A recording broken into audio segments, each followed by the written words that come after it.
این آقای زن چی کنه خودش آقای من زن نداره زن ندادن؟ نه. اوهو کمک بکنه بیاد کمک کنیم که زن بگیری آه भाई मारो मुझे मारो मारो یا دکتر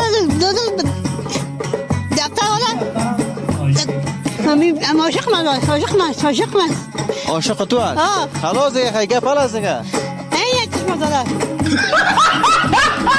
اوه این دیگه از این عاشقای در گرفتگی است آه. حالا ما چی کنیم کتش چه تو دکتر ایشی داد من مجرد موندن من حق نداد کار میکنی کار آه. کار میکنی این من رئیس دفتر هستم رئیس دفتر است آه. رئیس کدام دفتر هستی راهنما راهنما آه. خود در راهنما کار میکنی آه. چند عاید داری ماهانه 15,000 چه کنم یادم بیغلیت پیسه را جمع کن خدا مهربان است میشه یعنی یک 6 ماه را جور کنی پیسه یک شیرینی خوری مبرای بخیر بی طاقت بشه شوف میگه پالیتا خواه بشه